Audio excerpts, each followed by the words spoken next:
along to our attendees. Brian, you have a question? Would you like to unmute yourself? Yes, let me unmute myself right now. Okay. Yes, that question, please. Yes. Yes, my question is, do you think that the nation state vis-a-vis a world government is going to continue to get strengthened? Or do you think we will go back more to like European Union or Federation, different countries working together more?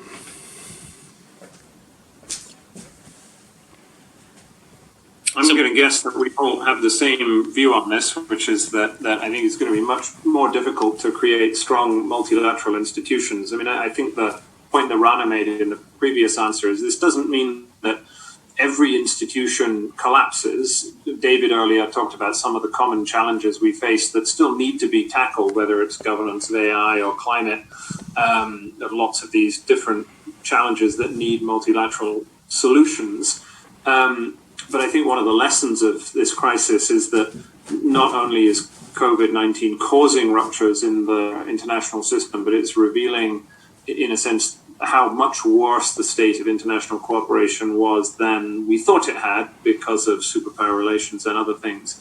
And I think the European Union is an interesting case study here, where the European Union's future is on a knife edge at the moment. An awful lot rests on how the German people in particular and the German leadership decides it's going to play its hand relative to the countries of Southern Europe whose public finances are going to be in an awful mess. And so the European Union, at the same time that Brexit is going ahead, and so it's already in a weakened position, is now more divided and in a financially weaker position than it's been for a long time. And so it's really unclear what happens to that particularly iconic multilateral institution. And I think so the notion that other constellations of powers, even including China, are suddenly going to start building comparable multilateral institutions in the aftermath of this seems very unlikely. But, perfectly possible, for instance, that you could have a new global pandemic agency which could be set up by either America or China, which would not become a purely global institution, but which would have different coalitions around it. You could have a rival WHO set up by either side, depending on the way this goes. And so I think this could paradoxically be a period of institutional innovation in which you see new institutions pop up, like the AIIB in China, for instance, but one that is simultaneously a moment of international institution fragmentation. That both of these two things can go on at the same time. I think that's probably the world that we're heading into.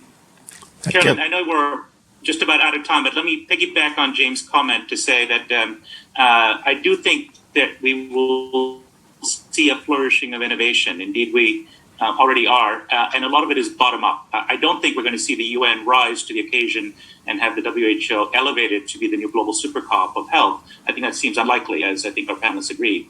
But we might see, for example, coalitions of the willing, countries that are technocratically capable banding together, whether it's in China's orbit through Belt and Road or through, let's say, an American-led alliance, as we see with the anti-Huawei effort, where Australia and some European countries have joined on the US side of the splinter net.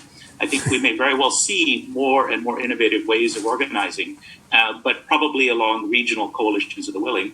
And we will see among companies and organizations that are below the level of the state, astonishingly, the most secretive, top-down and IP-driven companies in the world, which are big pharma, are breaking down the barriers of their IP walls to work together to develop a vaccine, for example, in response to COVID.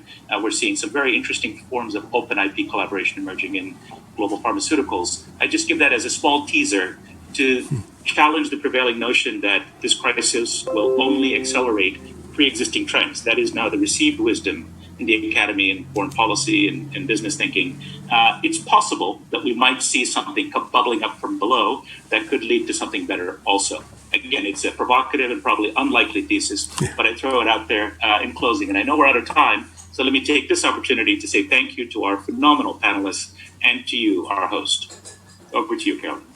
Thank you so very much. And just to kind of echo what Vijay already said, I'd like to thank Rana, James, David, and Vijay for your exceptional moderating of this conversation. We really do appreciate it. On behalf of the CGA, we're very grateful for your participation today. For those of you that are free this afternoon at 12:30 and want to kind of continue the conversation, Professor Michael Oppenheimer is going to be talking about the COVID-19 pandemic and its effects on U.S. power and policy. So you can join us this afternoon at 12:30. It's part of our CGA COVID-19 speaker series. And again, just a very big thank you to all of you for participating today and to our exceptional panelists. You really have given us a lot to sort of think about in terms of imagining the new normal. So we really appreciate it and hope to see you all back again for whether an in-person CGA event or a future Zoom event. So thank you all very much. Thank you. Goodbye. Thank you. Thanks so much. Bye.